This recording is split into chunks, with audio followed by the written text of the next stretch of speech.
Good morning and good afternoon to all. Thank you for joining us today. First, we'll hear our welcome message from Deborah Sparrow. Deborah Sparrow was born and raised on the Musqueam Indian Reserve, from where I speak to you today. She is self-taught in stylish design, weaving, and jewelry making. An acclaimed weaver, Deborah has been deeply involved with the revival of the Muslim weaving tradition for more than 30 years.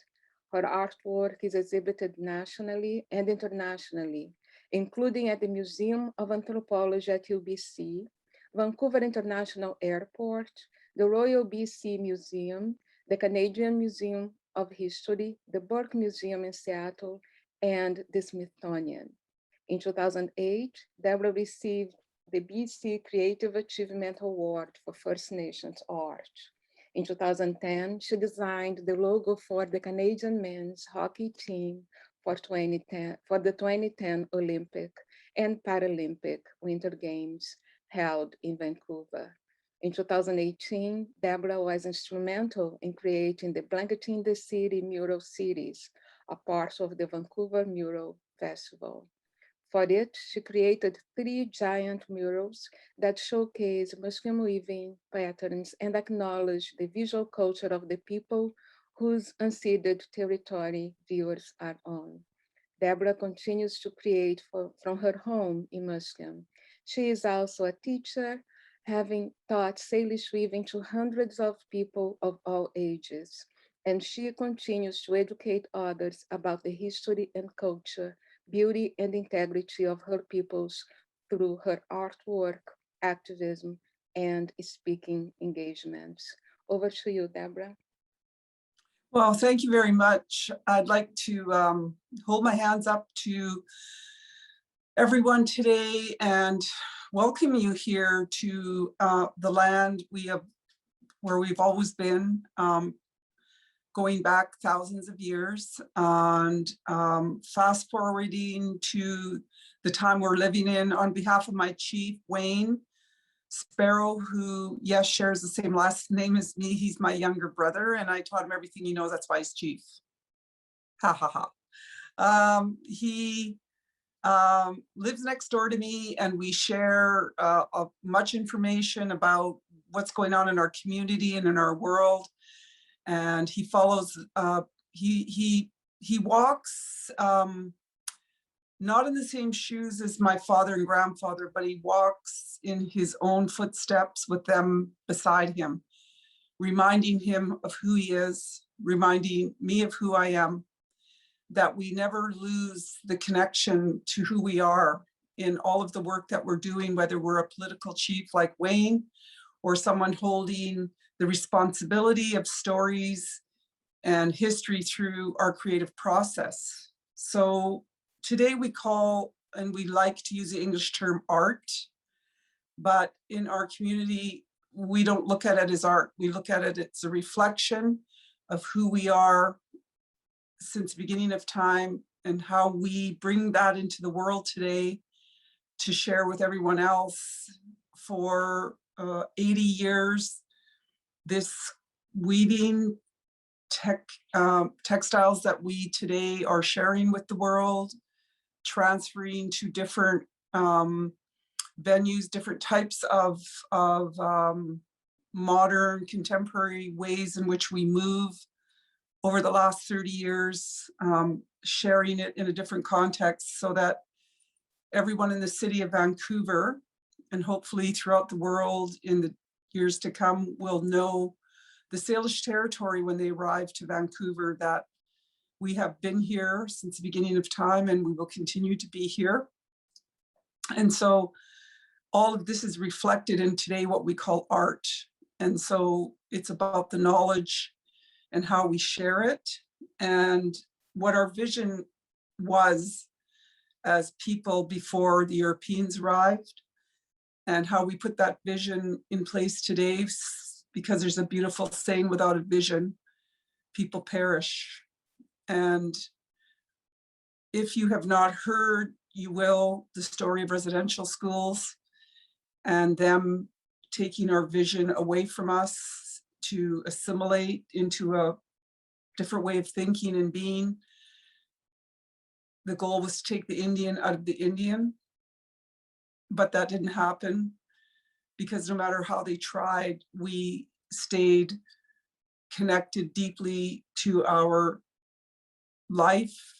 If we even had to go underground to stay connected to who we were and find the strengths of our people through that creative process that brings us back to who we are again. And this is the journey we're on today, is to reestablish the balance between what was and what is, and how we use it in our world today, even if we have to succumb to use the English term art, so that all of the beauty in our blankets and in our designing now becomes a different way of looking at our world, and sharing that with the city of Vancouver in blanketing the city, so that we put an embrace around the beauty and the integrity of our people and share that with the city, so that it becomes their history as well. So that Vancouver has an identity that has been deeply rooted here, and we share that today with them. So really, what have we been teaching in the schools about art history, about the people of Canada, the First People? And mostly over the years, we've been left out.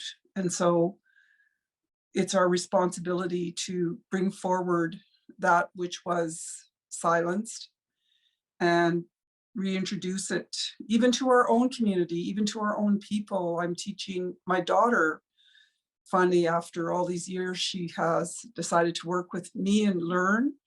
So it's her school now, it's her learning process of knowledge and who we are, and her son, who's my grandson, who they have lived with me, he's learning.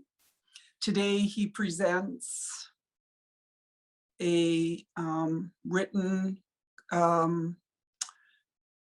story about my father who went to residential school, and in writing it with him and sitting with him, we have the opportunity to look at a quick synopsis of what has happened over the last 150 years. And he asked me, how did I survive?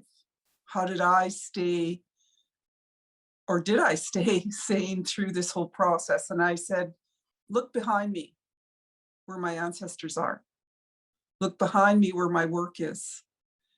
That's my saving grace.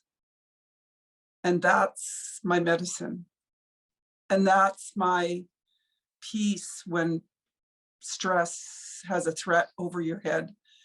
I allow it to drop into my soul and spirit again, and I stay grounded and I stay connected. And that's what's important, is the very thick fibers of who we are as humans, as First Nations, and as Musqueam that was taken away from us is coming back into the world in a way that is much needed. So, you know, as we look at our history, even through the eyes of all other cultures and what they've had to also tell their stories here in Canada, you know, we are all guilty of not watching too much the other cultures and what their stories are. And I believe that COVID has pushed to the surface an awakening, even in the times of darkness, so that the light will shine through for all of us. The wonderful and beautiful late Maya Angelou shared her beautiful words with the world. And one of the most profound ones for me is, we are as much alike as we are different. And so we need to celebrate that.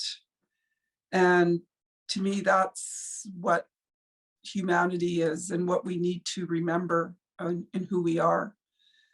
And so as I leave you, I just want to hold my hands up to all of you in the work that you do.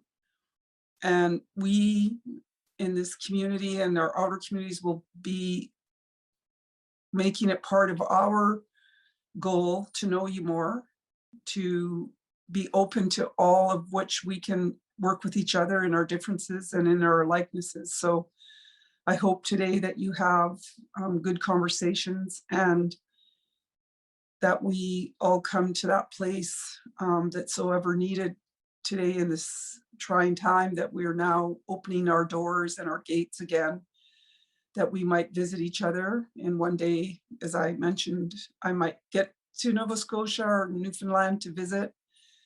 And the reason I'm interested in that is because I know that the Vikings first arrived there and the relationship happened. And I want to research more of that relationship because my mother is Scottish Norwegian. She was a Viking, and my father is a Musqueam warrior. And together I have two strengths and I celebrate them both. So Hajka, to all of you, hold my hands up to you and your journeys and the work that you're doing until we meet again. Hajka Siam Siaya. With, which means goodbye in our language. Thank you.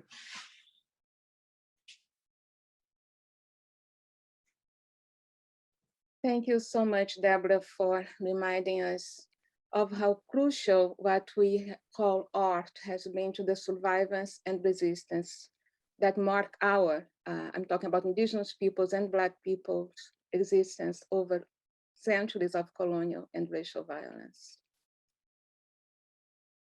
Our discussion today centers on Black underrepresentation in art history, and it is the fifth in the series entitled, Where Are All the Black People?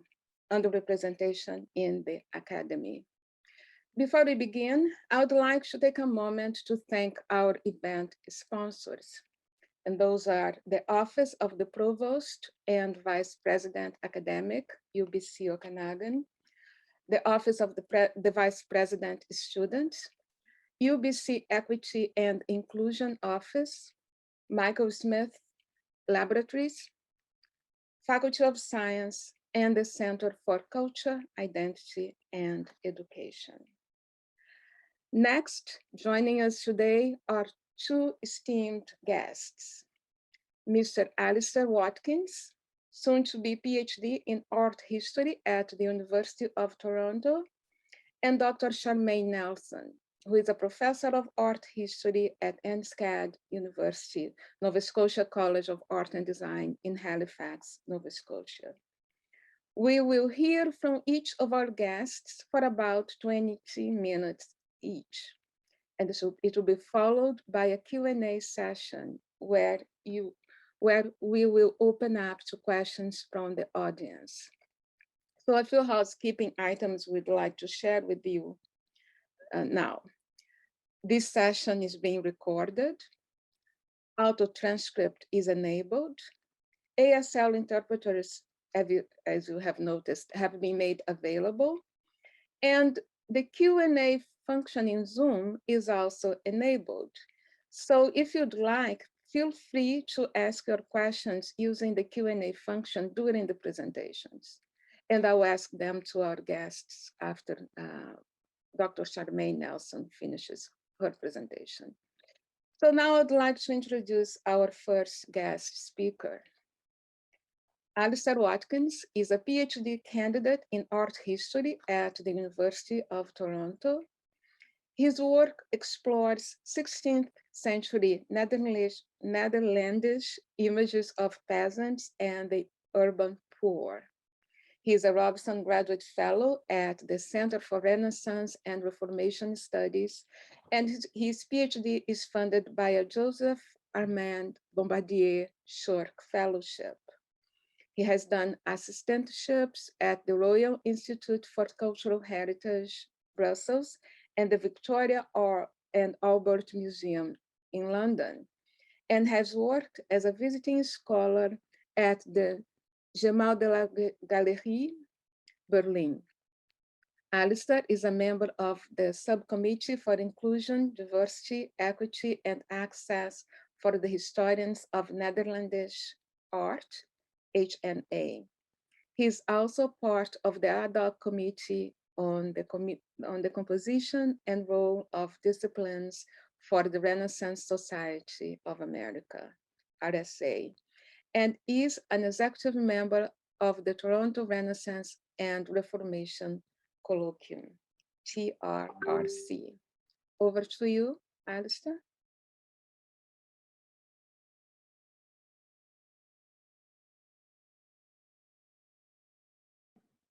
Hello, everyone, and good afternoon. I'm very grateful to have the opportunity to be here.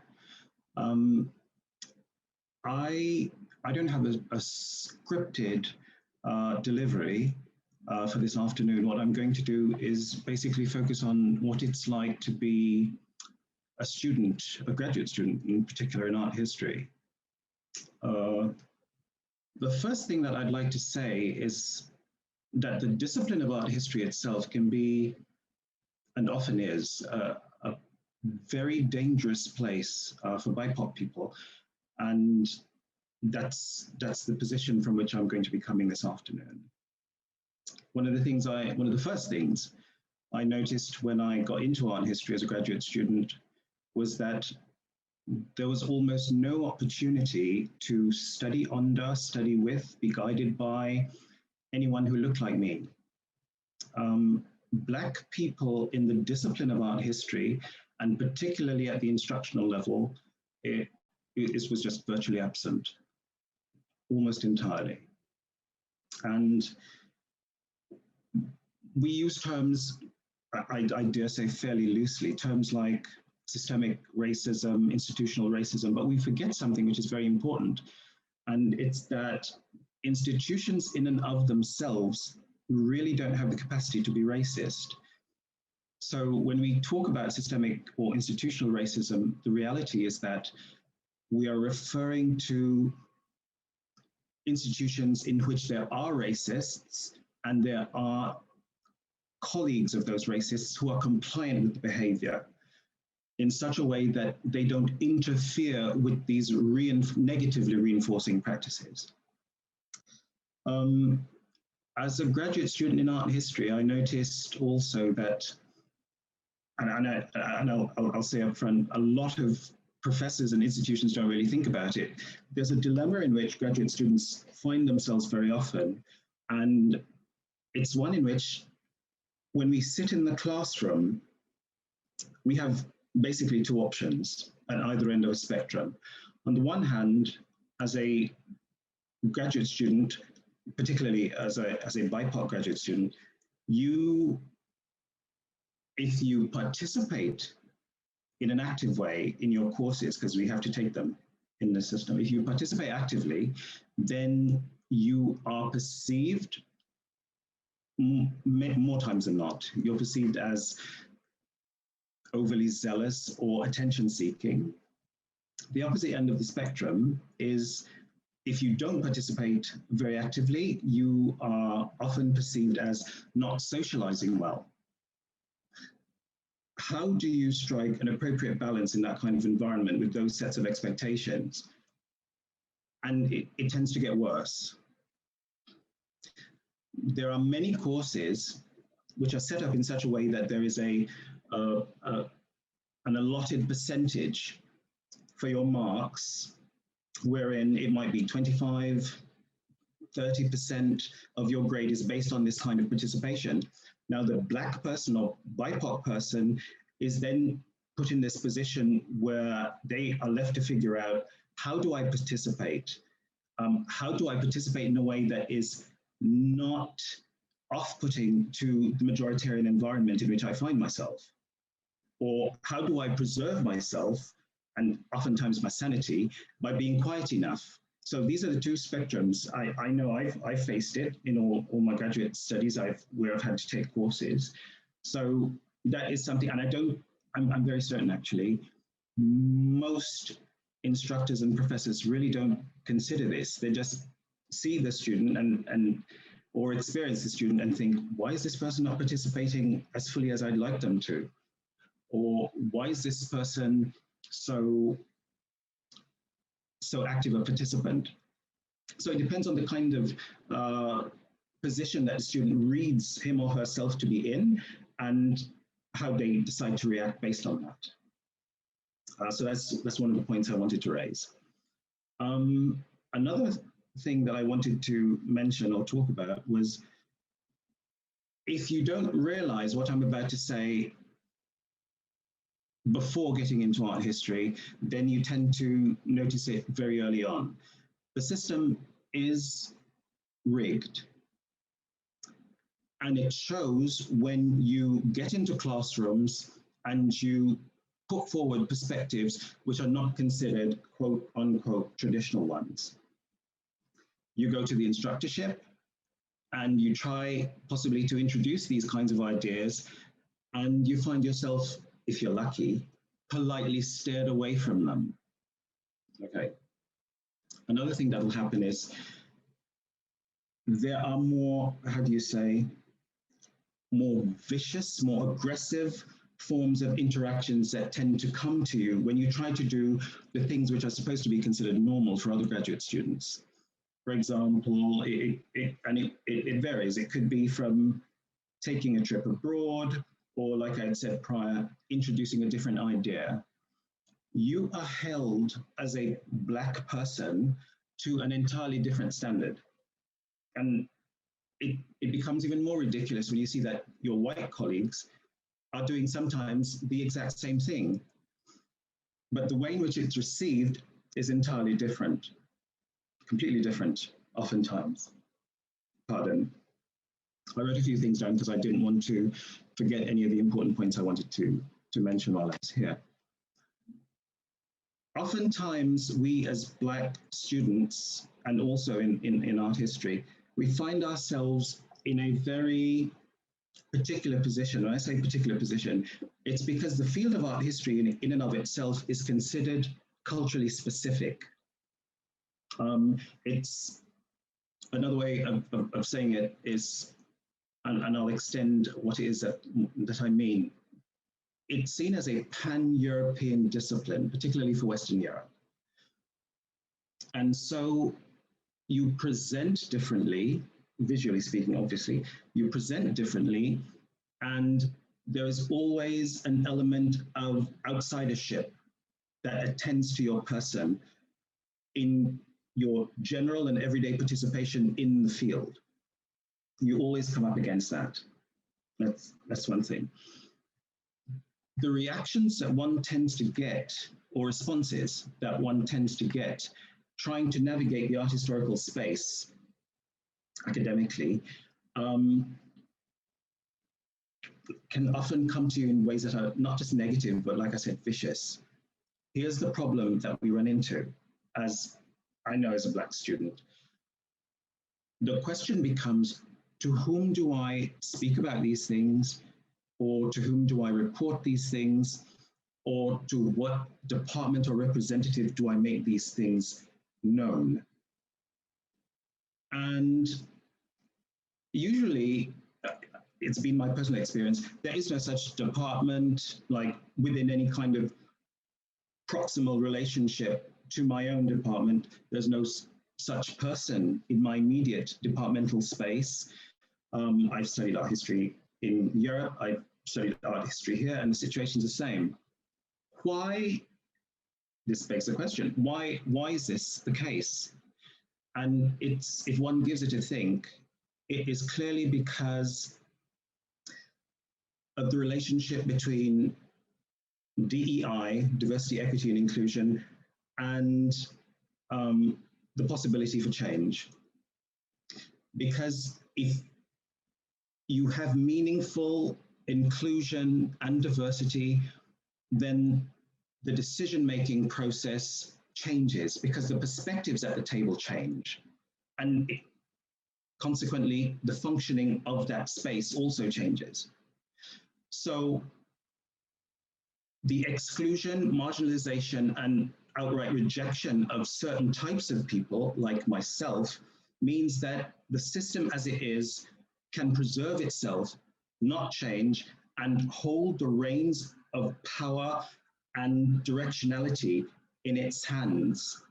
And BIPOC people, particularly Black people, are overwhelmingly on the receiving end of that. That it's been my experience.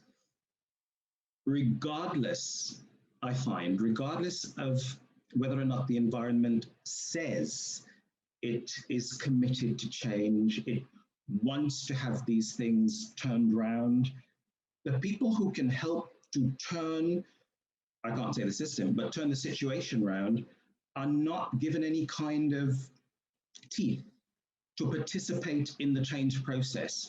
And the way to allow for that change process would be a couple of ways.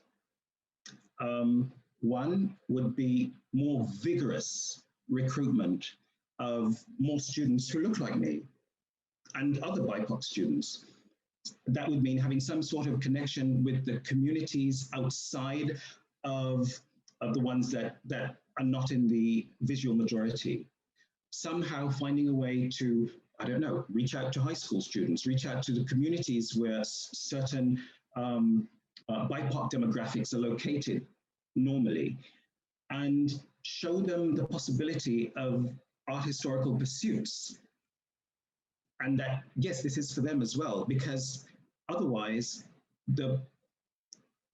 this word is a decent masking word, the traditional visual presentation of our discipline acts as a mechanism that rejects and marginalizes the very people we are supposedly welcoming or want to welcome into our field.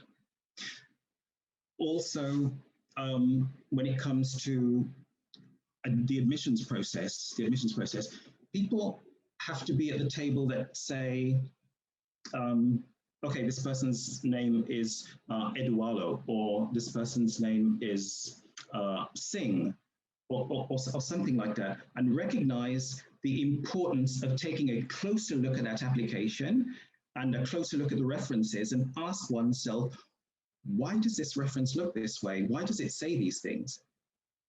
There are many possibilities actually to even invite these kinds of students for interview. Does the interview reinforce or possibly reinforce what's on the reference? Or does the interview afford the admissions personnel the opportunity to see other aspects that can't be written down in an application or a reference, which is most likely from a person who doesn't entirely understand or have any close, proximal and practical ties with the demographic they're writing about in the form of that candidate. Another alternative way of going about this is in the business of promotions and hiring. That needs to take on a much more vigorous and aggressive, positively aggressive aspect as well. But this is part of this process which often falls at the feet of the disenfranchised, and that's the heavy lifting. So often one finds in white majoritarian spaces like art historical departments, there is not much investment. No one wants to put the energy in, to go and find these people, these Black and BIPOC people, to take them on board and have them sitting at the table and furnish them with the cutlery to actually participate in a practical way. So that's one of the issues I find as well. This is the reasoning behind, for me, that's been my experience, the reasoning behind me not finding mirror images in art historical departments. That's been my experience. In curatorial spaces like museums and heritage institutions, it's even more sparse. I might be lucky if I see at least I can see other Black students at my universities, but I just don't see them in my department. It's an isolating experience if your personality is not able to deal with that, or if you're a person who is very social, scrap that. If you're a person who's very normal, then it can be quite debilitating. You have to go in, and this is what I've had to do in order to get to this point in my academic journey. I've gone in knowing the system is rigged, knowing that the responsibility for networking, getting instructional assistance does not lie with the person who is charged with guiding me academically or necessarily instructing me. It's up to Alistair to go out and seek these people. out, and they, more times than not, they're abroad. I have to travel, sometimes thousands of miles, to go and make these kinds of connections. And I have to show up and make a case for myself, because the stuff that's written on my behalf, I find never really captures me. Or it doesn't capture me in a meaningful way that communicates who I am, what I represent, and what I'm about in terms of my goal.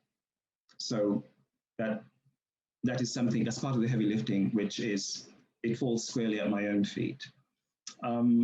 Something else. Yes, there is, there's something, I'll just quickly say in a sentence, there's something my mom told me many, many years ago, very quickly. She said, I remember you being a baby, Alistair, and I would go to the supermarket, you know, the best one, if it's across town, I don't care. I'd go to the supermarket and, or say I have something to do and I leave you with your dad and I go out to go get this thing, whatever it is, done. And I would be like in aisle 7 of the supermarket and I'd call your dad and I'd say, the baby's awake. And my dad would say, no, my mom would say, go check on him, the baby's awake. He'd come upstairs and sure enough, I'd be awake, my mom tells me. Why am I sharing this? Because in academia, when Black people manage to get into it and are trying to survive and navigate that space, there is this hyper sensitivity and almost ESP-like quality about being in that majoritarian space and being keenly and acutely aware of what it is that's happening to you, what people are saying to you, and the nuances of meaning that come with that. It's almost like it borders on tactility. It's almost like a pungent odor. The whiff of racism and institutional rejection and efforts to undermine your contribution, you can spot it a mile away with one eye closed on an overcast day. And that's been my experience. And I've spoken to the few other academics in art history or academics period who are Black. That also has been their experience. So that hypersensitivity, so I wanted to share that. The other thing I found is that it's not enough to be qualified. It's not enough to be qualified to get into this field, especially because it's regarded as culturally specific. I have to be overqualified. It's this idea, which is very real, of working twice as hard.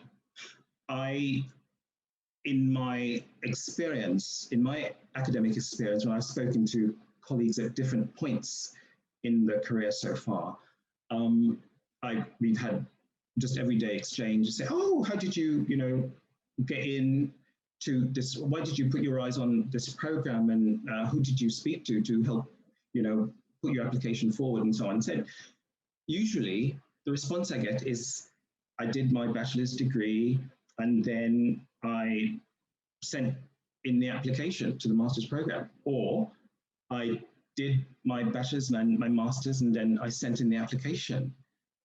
I said, oh, okay. I did the bachelor's degree, I did the first master's degree, then I did the second master's degree, then I did one internship, and then I did the second internship, and I did the visiting scholar assistantship. And then I was able to get responses from universities to get into a PhD program. It's a lot of work to have to put in, and it puts you in a very odd position as a non-white, BIPOC, Black person, because you sit, after all this kind of academic experience that you've amassed, you sit in classrooms where sometimes you are dealing with a person, this person is functioning in an instructional capacity, and you find yourself dealing with a person who doesn't know as much about a particular aspect of the field that it should than you do. And it's a disheartening experience. I personally have found myself in a situation where I've walked out of a classroom and dropped a class because the instructor is less competent than myself. I'm not saying I can teach myself, though I found myself in that position before and I've had to do it.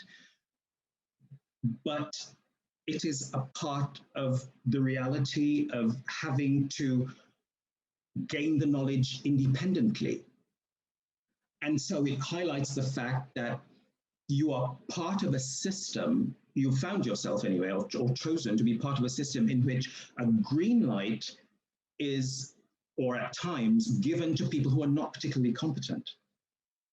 And saying that would not be appropriate, at least not saying that directly would not be appropriate. So the alternative for me at times has been to drop the class or say, this is not, I've kind of had it up to here, I've done enough, this is not for me. And even at other times, I refuse. So you walk away from the situation, you get out of the class. So that's one. Another aspect I have found is, I'm going to be polite and say curiosity. You get asked questions which are not entirely appropriate. They're quite untidy, actually. And you have to politely navigate, or actually you're expected to politely navigate those kinds of interactions in order to preserve yourself in the space. In other words, people can be insulting you to your face, and the expectation is that you listen to it, you take it, you brush it off, and you move on. Personally, that's not been my path.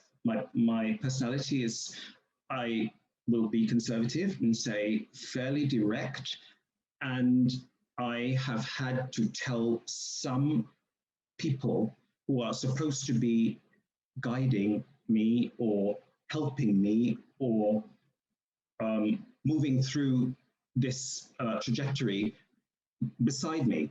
And I've had to say to them, this is not appropriate. I don't talk about myself. This is not what I'm here for. I wouldn't ask you that question. So let us keep it to something much more objective, like the learning process. And what that does, instead of it being received as something fair, it is taken more times than not personally. These people who are supposed to function in a capacity which is professional are really, they turn out to be often really tall children.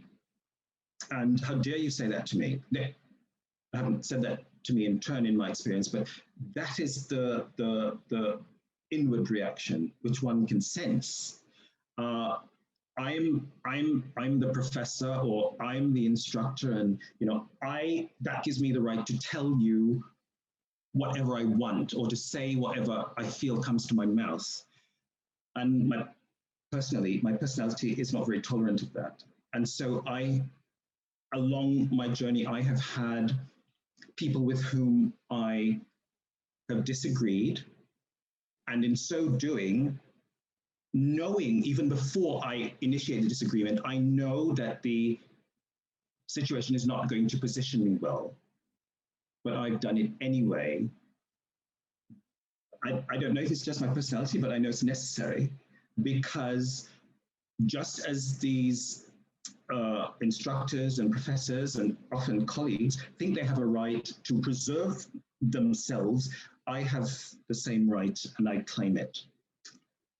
Oh yes, there is something else which, and it's particular to North America, as I've studied here and I found, people do not take a lot of note of what I'm going to refer to as white migration, partly in the traditional sense, white migration, and then moving from continent to continent, but also in the idea of how the concept of whiteness is constructed, and how over time people from Southern and Eastern Europe have been migrated into this concept of whiteness. Because there was a time at the beginning of the 20th century, when, you know, these people were considered unfit to be, quote unquote, part of the white race or part of the white society in North America. And very often, I find in practical terms that these ideas are forgotten. And I really don't think they're forgotten. What's actually happened is that they're not spoken about. So BIPOC people and Black people in particular become the poster child for marginalization and rejection processes. And being aware that this wasn't always the case, I have found myself having to remind new migrants into the construct of whiteness that this wasn't always the situation. We're just happening to deal with the here and now. So yeah, what else did I want to share?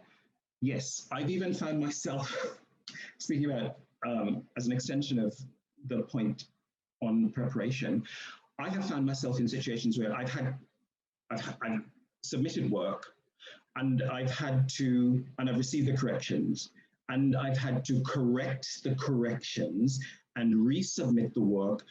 Now that's even worse than a direct and polite confrontational situation. It's taken even more personally, and this element of affront is more compounded, but I've had to do it anyway. I find myself in situations where I've had to hire a law firm to step in on my behalf and to assist with the resolution of academic matters. It's just the reality of being that choice of words downplays the negativity of the situation. It is the reality of being Black in a culturally specific, or the presumption of a culturally specific environment, such as art history. That's what my experience has been. Yes, in the field of art history, there's also, you find it in societies in general, but you also find the situation heightened in the art historical environment, where genetic difference equates with cultural difference. In other words, you shouldn't be able to understand these images, this kind of archival material. You shouldn't be able to, maybe shouldn't is not the word. How is it that you are able to read German, understand French, understand Dutch? Well, the very same way that everyone else does. You pick up a book and you learn, you take a course and so on. But here's the oddity. The real oddity is where you get into an academic environment and you meet people who've been in the field for 20, 25, 30, 35 years, and they don't have these skills. And they're publishing all over the place, and they're icons in the field. And you're reminded that you're in a system that's rigged against you, and it will greenlight a less competent person into a functionally authoritative position, so long as that person presents as visually appropriate in a white majoritarian environment. And if you don't present in that way, then your competence level is what has to work on your behalf. You hear these horrible situations of, what was that thing that happened to Oprah? She went shopping in somewhere in Zurich or something. And the first thing that Ms. Winfrey said was that she wasn't looking scruffy. She was quite dressed up, and she looked quite proper. These kinds of compensating aspects become part of the navigational process as a BIPOC and Black person in the art historical space. I have found that there is an expectation of performativity where you smile and you go along, and it's all in the name of, and it's expected, I repeat, it's all in the name of making your white colleagues more comfortable. making your white colleagues more comfortable, and at the same time expressing your personal gratitude to be in that space. And my goal and my own position has never been to play into that. And so I know I have displeased people along the way, and I'm going to displease more people along the way, but I'm also going to complete this journey because I'm qualified so to do. Thank you for giving me the time to speak this afternoon. Great. Hello, I'm going to screen share while I present. Denise, yeah, do you want to introduce me first? Yes, let me introduce you first. Fantastic. Thank you so much. Properly, because you more than deserve a proper introduction from me. Thank you. But I'd like to thank Alistair so much for sharing with us your experience and really sharp analysis of how racism in higher education and in the art world itself, how it impacts Black and BIPOC grad students. I really appreciate your views. But let me introduce Dr. Charmaine Nelson. Charmaine A. Nelson is a professor of art history and a Tier 1 Canada Research Chair in Transatlantic Black Diasporic Art and Community Engagement at NSCAD University in Halifax, Nova Scotia. She is also the founding director of the first ever institute focused on the study of Canadian slavery. She has also taught at McGill University from 2003 to 2020 and Western University from 2001 to 2003. Dr. Nelson has made groundbreaking contributions to the fields of the visual culture of slavery, race and representation, and Black Canadian studies. To date, she has published 7 books, including The Color of Stone, Sculpting the Black Female Subject in 19th Century America, which was published in 2007. The book Slavery, Geography, and Empire in the 19th Century Marine Landscapes of Montreal and Jamaica, published in 2016. And Towards an African Canadian Art History, Art, Memory, and Resistance, published in 2018. And this was the first book to consolidate the field of African Canadian art history. Excuse me, Dr. Nelson has given over 260 lectures, papers, and talks across Canada and the US, and in Mexico, Denmark, Germany, Italy, Norway, Spain, the UK, Central America, and the Caribbean. She is also actively engaged with lay audiences through her media work, including ABC, CBC, CTV, BBC One, and PBS. She blogs for the Huffington Post Canada and writes for The Walrus. Dr. Nelson has held several prestigious fellowships and appointments, including a Card Senior Research Fellowship, National Maritime Museum, Greenwich, UK, in 2007, and a Fulbright Visiting Research Chair at the University of California, Santa Barbara in 2010. Most recently, she was the William Lyon Mackenzie King Visiting Professor of Canadian Studies at Harvard University. That happened in 2017 and 18. And she was the first Black woman and the second art historian to hold this position. So over to you, Dr. Nelson. Thank you so much, Dr. De Silva. Okay, so I'm going to screen share with you as I talk you through some of these issues. And I just want to share my appreciation, of course, with Alistair for that wonderful presentation as well. And I'm sure there'll be some overlap here as I go through. All right, where are all the Black people in art history? That's a great question. I asked myself, gotta laugh or I'd cry. Okay, I asked myself this question many times. My journey began, I went off to university in 1990, so you can guess my age. So 1990, started my undergrad at Concordia and did my MA there too, both in art history. My experience as a student at Concordia was both wonderful and grim in a lot of the ways that Alistair has spoken of. In my undergrad and of course my MA days, I quickly realized that I was typically, like routinely, the only Black student in the class and and or the only BIPOC student in the class. So art history is a discipline in which if you're a BIPOC person, if you're a Black person, if you don't like your own company and if you can't stand being isolated, you will leave, and you will leave quickly. I loved art history so much that I stayed. And I'll talk to you about some of the reasons why that love is there. I once said to a student, I love art history, but art history doesn't love me. If art history was a person, it didn't love me back, okay? That's a feeling I get from the discipline. I'll talk to you about why it's such a difficult space for a Black and a Black female professor to inhabit.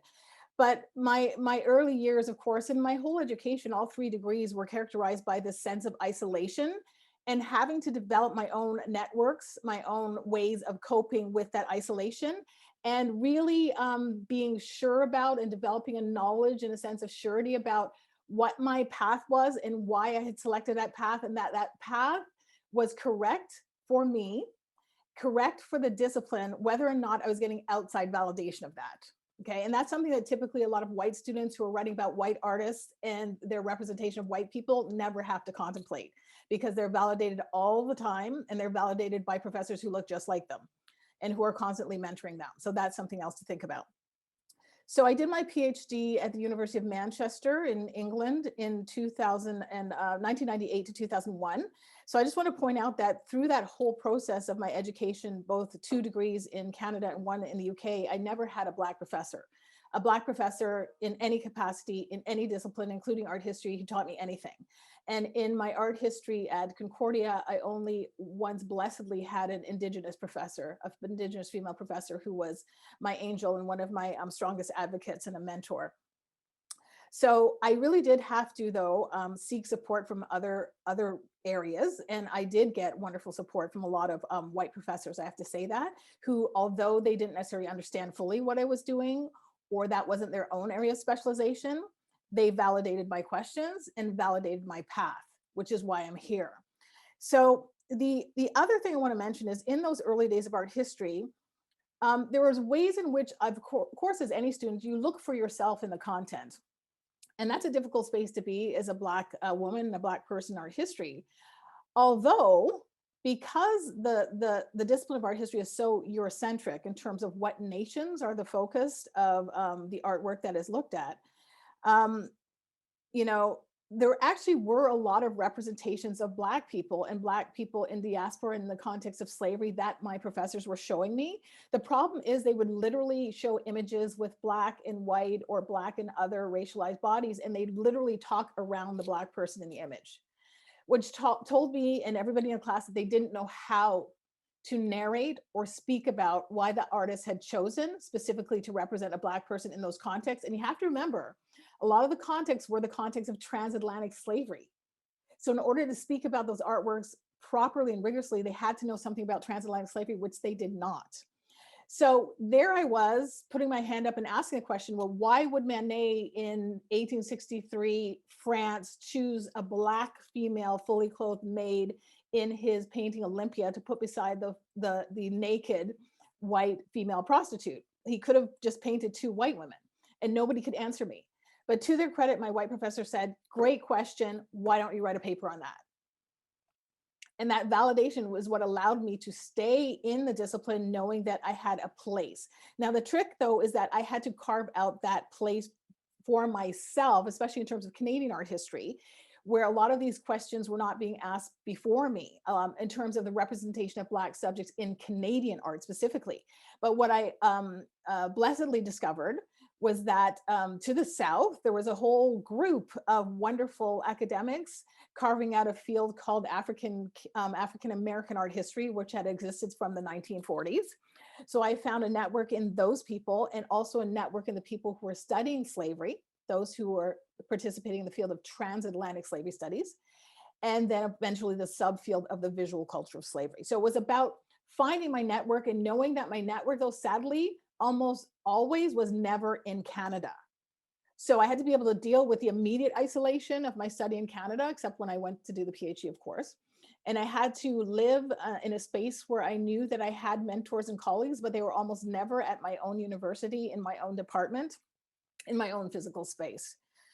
So the other thing I want to mention before I move on to the slides here is that I graduated in 2001 from Manchester. I was very blessed, fortunate to get a job right away, a tenure track position at Western. Western was hellish. I can go into some details later if you'd like, but I spent 2 years there only for a reason. But when I got the job at Western, I became the first, I didn't know at the time, but I became the first Black professor, male or female, to get hired into a tenure or tenure track position in any specialization in Canada. And sadly, I held that distinction for 20 years. And I literally just this year gave birth to myself. I'm not joking, in that the next Black art historian in Canada, Dr. Joanna Joachim, did her MA and her PhD with me.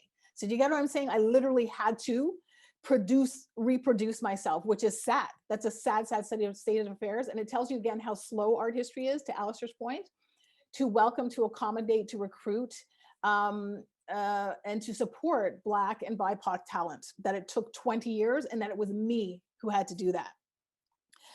Just a connected factor, of course, art history isn't alone in the underrepresentation. It's endemic in art history, but in the underrepresentation of Black faculty and Blacks in academia across Canada, it's just a horrible situation.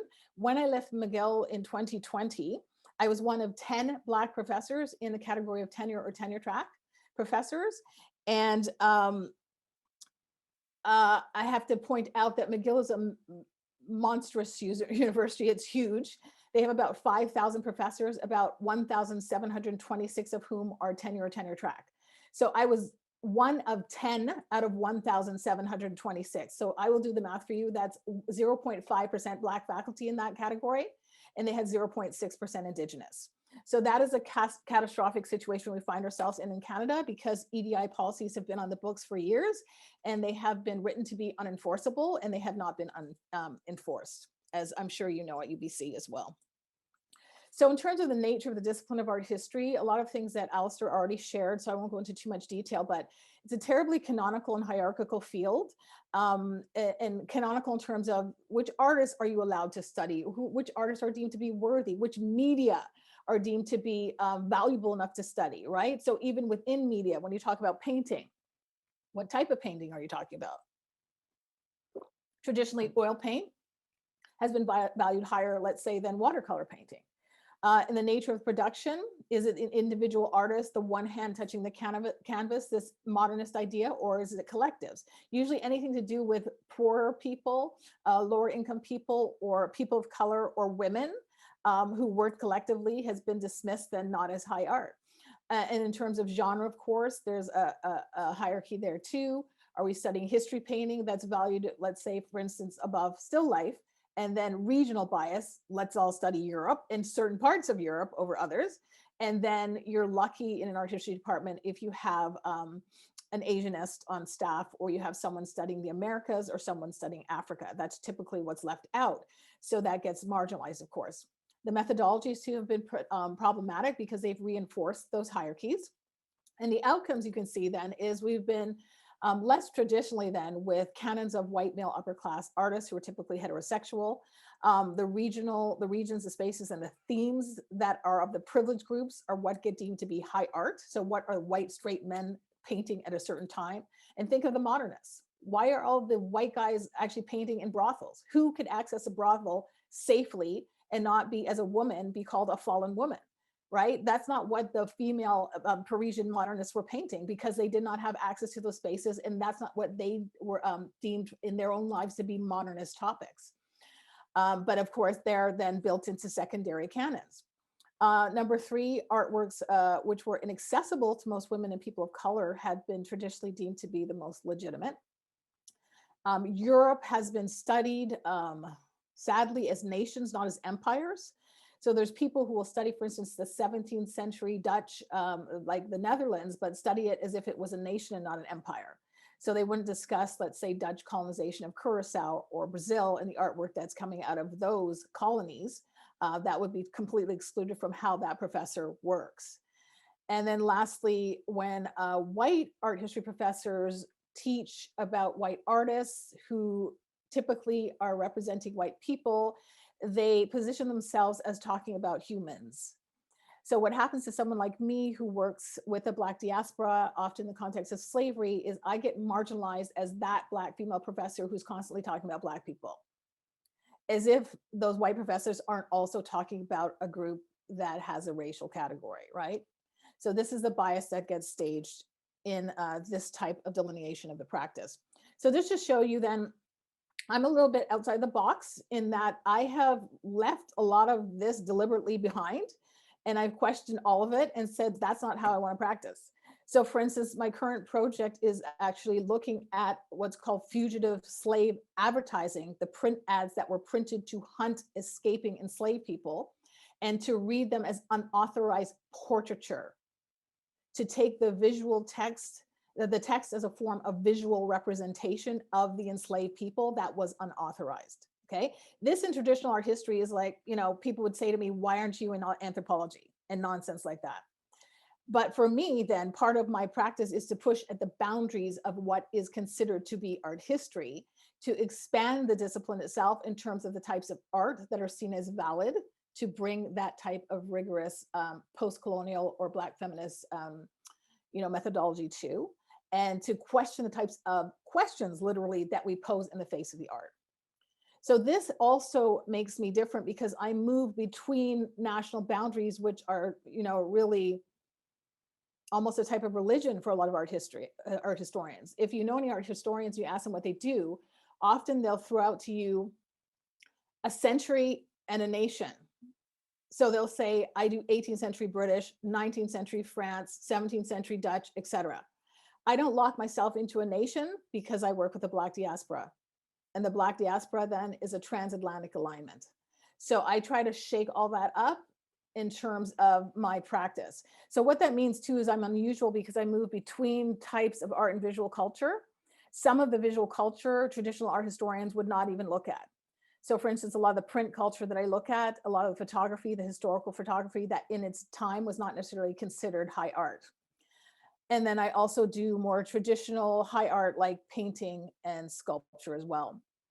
My methodologies are different because I take seriously the role of identity in the production of in who the artist is, and the role of the cultural producer, and what they were allowed to produce at a given moment, what they had access to produce. And so where my frameworks are usually Black feminist art history, or post-colonial art history, and critical whiteness studies, where I deliberately constantly name whiteness as a way to critique and to interrogate the universalization of whiteness within the discipline of art history as something that is constantly unstated in its supremacy. So this is what I discovered, or was starting to discover for myself in my MA at Concordia, all these different fields that existed that none of my professors at Concordia were teaching me. And I had to go find these fields and find the people practicing the fields to build my own network and find my own another set of mentors who are not just people saying, good job, you can do it, but people who knew what it was that I was trying to do. So interestingly, a lot of my education has been self-education, because here I am directing now an institute for the study of transatlantic slavery, specific to Canadian slavery. I've never had a class on transatlantic slavery. Everything I know and I'm learning constantly about slavery, I have taught myself. It's never come through a course. And that's because, not because I never want to take a class, it's because there was never a class on offer in any of the universities where I was studying. So it was something that I had to take on through the writing of my MA thesis, through the writing of my dissertation, and through the writing of subsequent publications and the research that I continue to do. Okay, so my intellectual preoccupations then have been, how has cultural access in high arts, in quotes, of course, production been dictated by elite white populations along lines of identity? Who has access to representation of self and community? And this is huge when you think about enslaved populations who were subjected to brutal corporal punishment. And what people typically don't think about, of course, people think about the corporal punishment and the surveillance. They don't think about the fact that whites in the period of the 400-year period of transatlantic slavery were hoarding their access to culture. And they were materially depriving enslaved Black people to the point that they were trying to ensure, also through the imposition of illiteracy, that Black people could not leave traces of their own lives. So what survives that? What were Blacks in diaspora actually able to produce? And where is it? Did any of it survive, or are we left with interpretations of this art from the pens, from the quills of the white slave owning elite, typically? So how did Europeans manage, again, to hoard their access to culture during slavery? What was that process actually like? How did enslaved populations navigate material deprivation, the imposition of European culture, and prohibitions against the practice of their African cultures to preserve and maintain their cultural, social, and spiritual practices during slavery?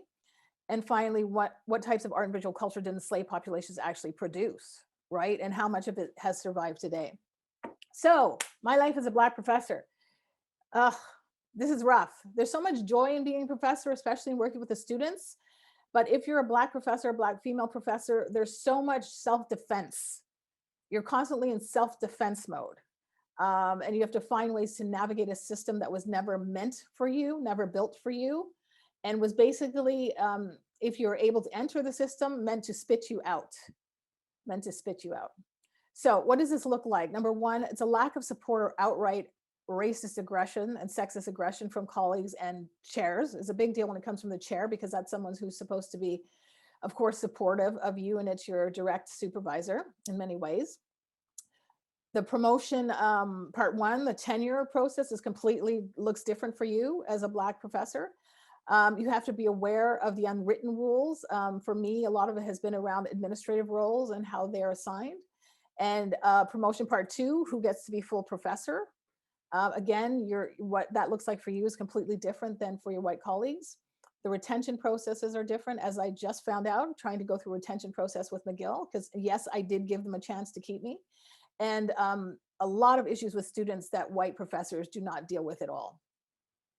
So I'll break some of this down for you in a certain amount of detail, but cognizant of the time here. So area one, the lack of outright support and aggression. Okay, so what does that look like? I'll give you a case study. When I showed up at Western in 2001, it was unbelievable. I had a chair who took me to lunch and said, I'm here to support you, and I know that, and I know you're in a unique position as a Black female hire, blah, blah, blah, blah, blah, blah, lip service, lip service, lip service. He then proceeded to walk to undergrad students who inappropriately he deemed to be his friends. So that was the state of the art department at Western, where professors thought they were friends with their undergrads. They were running the place like a high school. So part of it was that. But he proceeded to walk this married couple through how to file a human rights complaint against me in my first year on the job.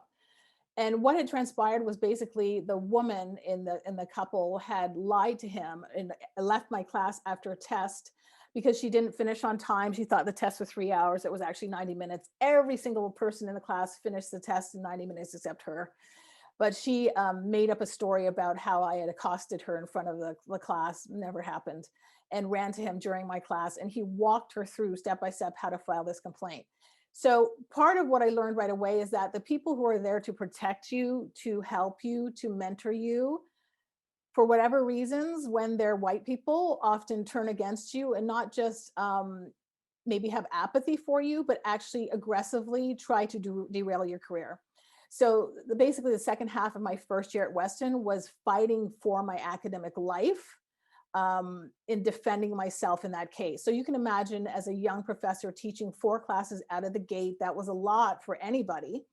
And that was what they considered light loading, 2 methods classes, graduate and undergrad classes. And then to have that land on my lap, so much of my energy was diverted literally to self-defense. So I survived it because it was lies. But imagine the hours, the days, the weeks, literally 6 months that went into that. So immediately I started to go on the job market after my first year at Western. Part 2 here, promotion and tenure, part one, tenure.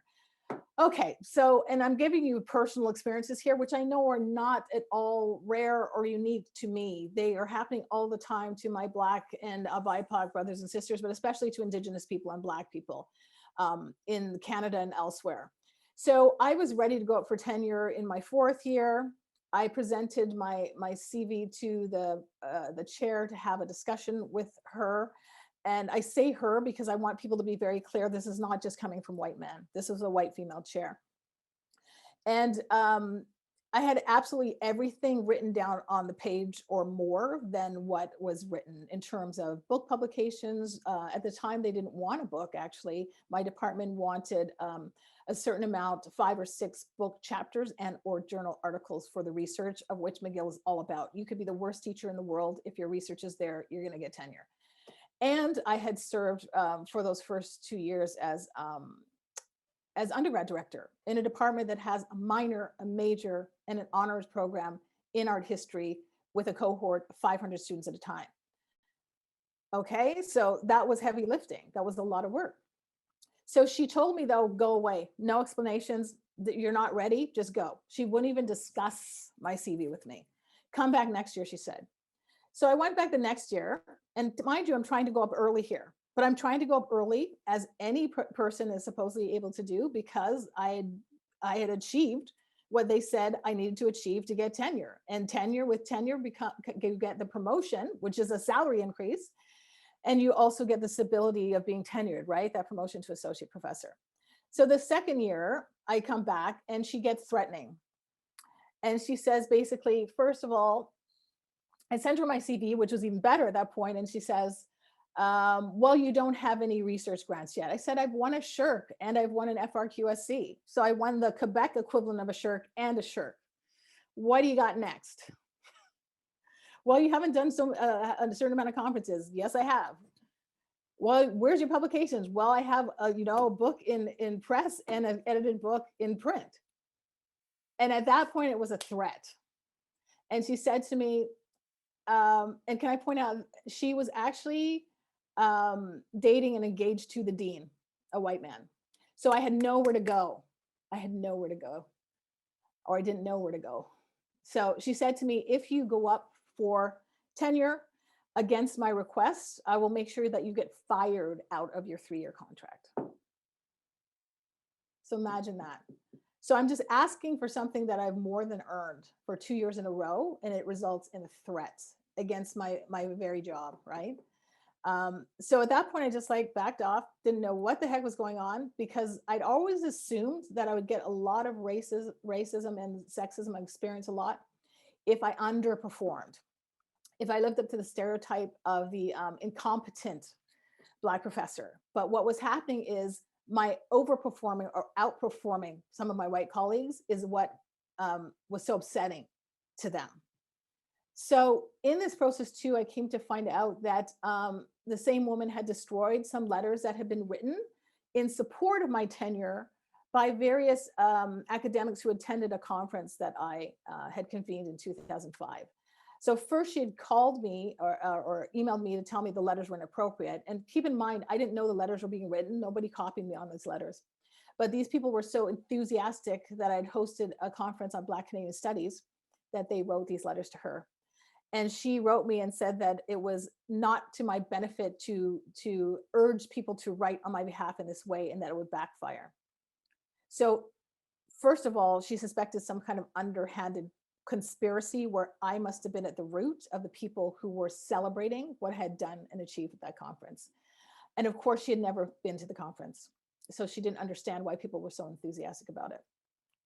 But I think what was worse for me is that when I did finally go up for tenure in the 3rd year, she had destroyed the letters and claimed that she'd never received them.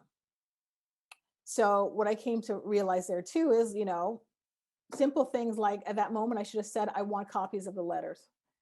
But I didn't think I had to do that because I thought I could trust a colleague to keep something that was beneficial to me in my departmental file. Okay, so areas of differential treatment in terms of administrative rules. About back to this issue of undergrad director.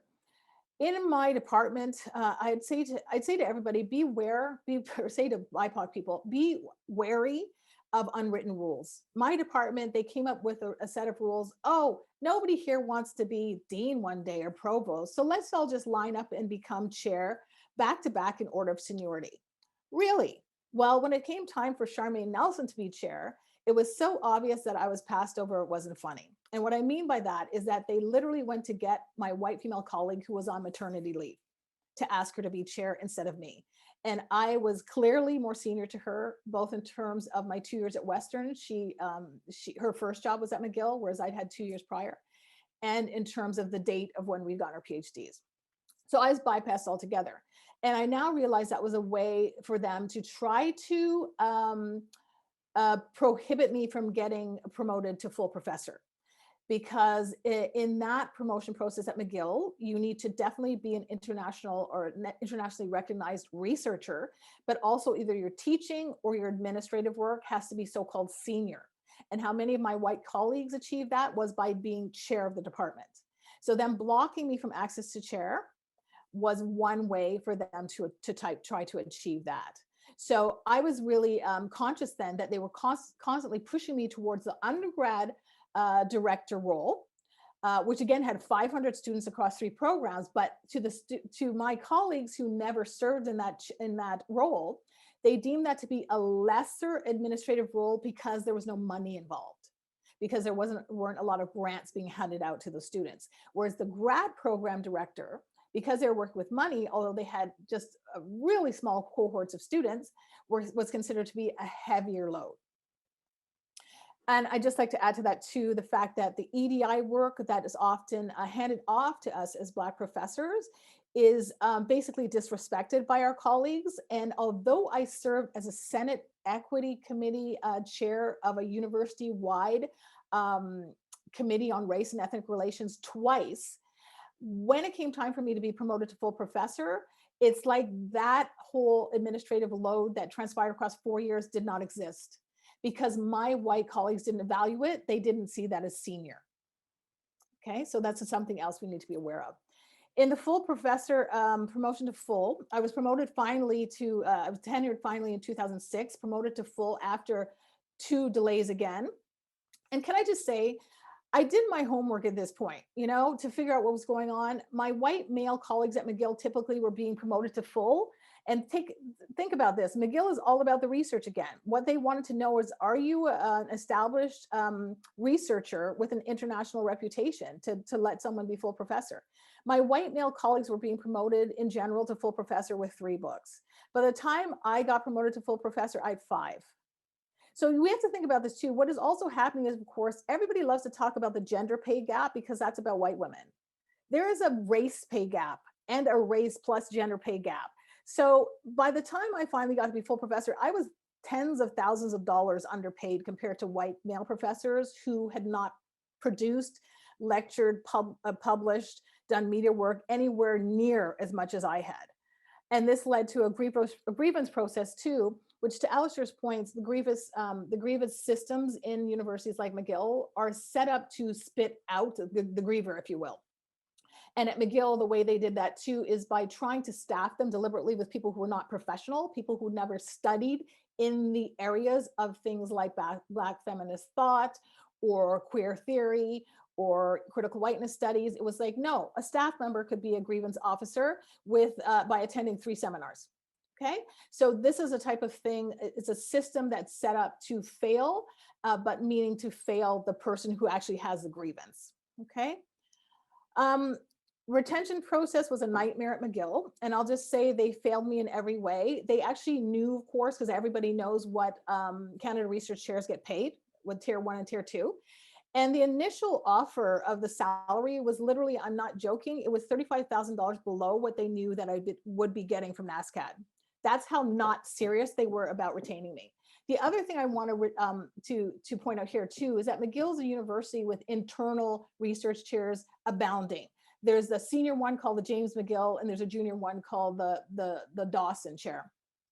So all the dean had to do was say, listen, Charmaine, we can't guarantee you another CRC because it comes through Ottawa. We'll make you a James McGill chair, but if you want us to call it something else, since he was a slave owner, by all means, we'll rename it for you.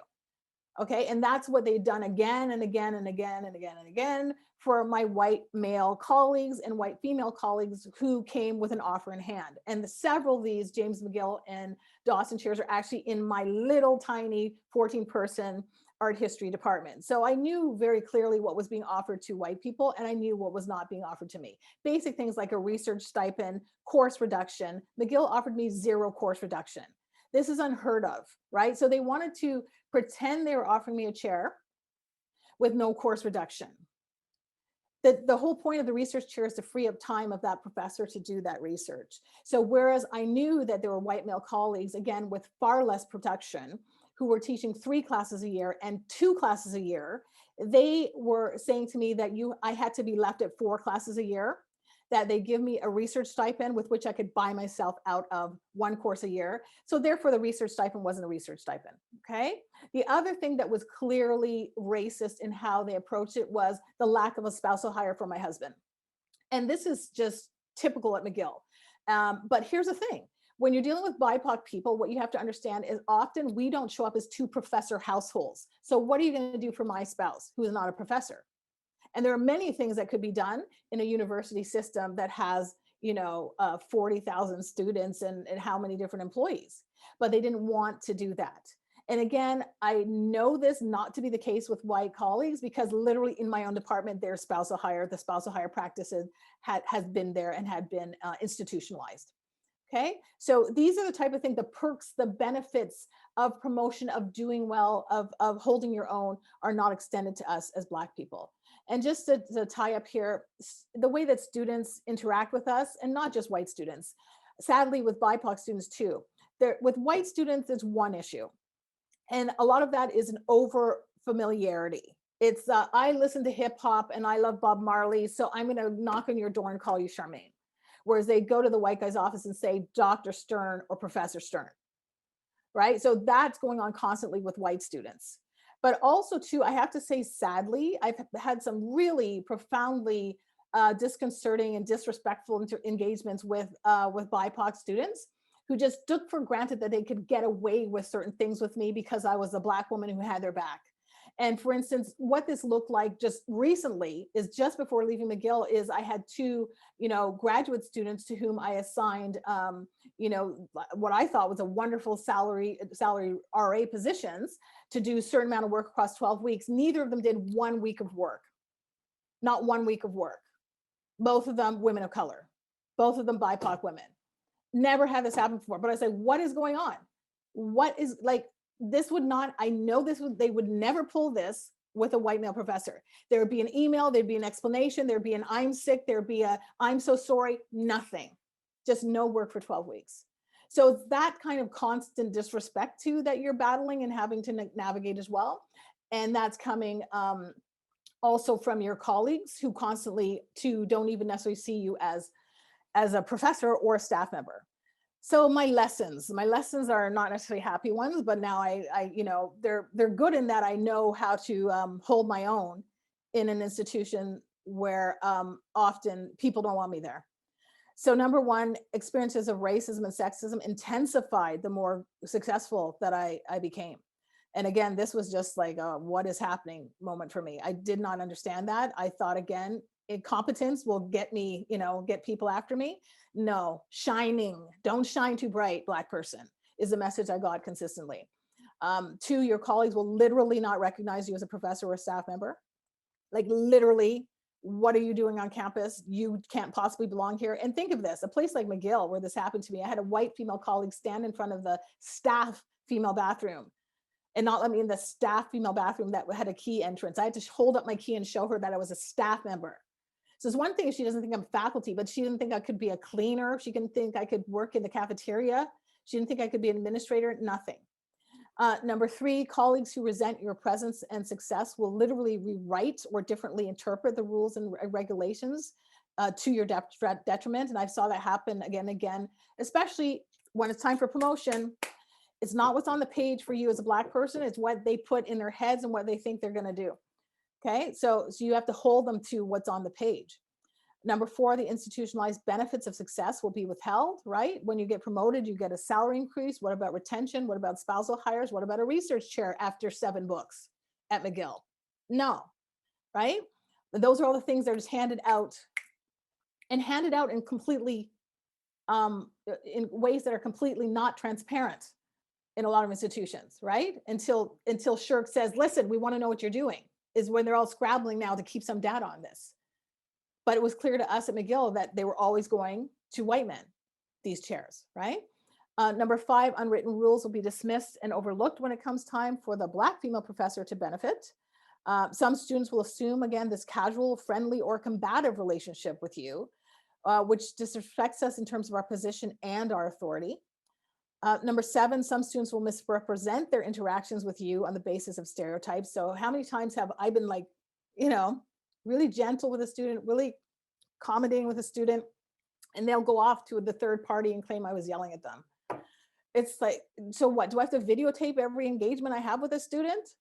Right? So they just fall back onto their stereotypes of Black femaleness then, when they hear something they don't want to hear, as a way to get themselves out of whatever they see as the problem of that interaction with you as the person with authority over them.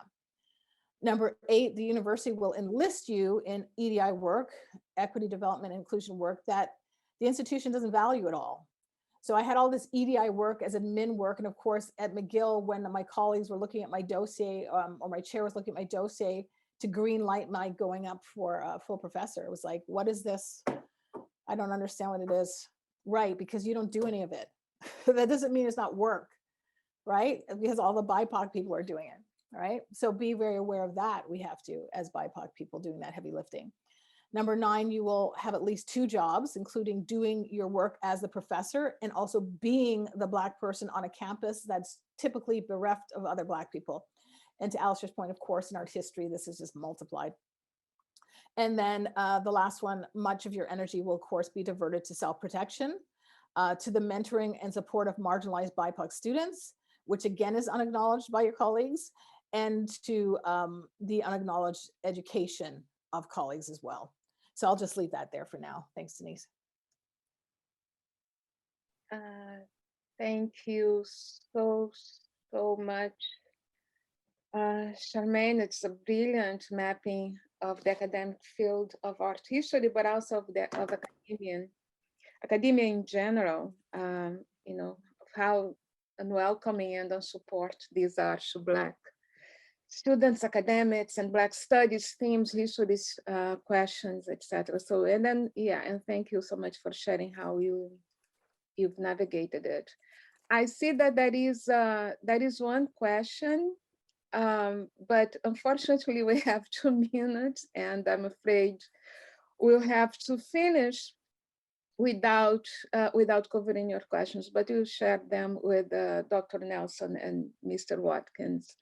I just really want to close by saying again that both of you provided important inputs regarding things that university administrators, from heads and deans, provosts, presidents, things they must take into account when they begin to address Black underrepresentation and anti-Black racism and anti-Blackness in academia. So thank you for this EDI, bit of EDI work. I will convey comments, wonderful presentations, and thank yous. And to end with 1 minute, I would like to thank both of you. I don't know if you'd like to say anything just to close, like 10 seconds. But I would like to thank both of you for the generous, sharp, stimulating interventions and comments. I would like to thank Asmin, Fong, Paul, Ismael for the backstage work that they have done to make this event possible. I'd like to thank our ASL interpreters for doing this amazing, amazing work, and of course you in the audience. From my side, I say have a great rest of the day, and those of you in Vancouver, well, I'm sorry, I don't see the sun anymore. It was out here, but now it's gone. I just would say, Denise, and to sum up really quickly, I hope that any administrators watching, the people who actually have the power to make change from the top down, take seriously the fact that the EDI infrastructures are in a lot of the universities and colleges already, but they've been designed and set up to be unenforced and unenforceable. So people need to take a serious look at what processes, procedures, regulations are there for people who are suffering in the institutions, whether it's harassment policy, an ombudsperson, a grievance process, make sure they're properly staffed, and make sure that the people actually get relief and have professional people there who understand what the complaints are actually about. Because it's just right now in a lot of universities is window dressing. Thank you. I think we are out.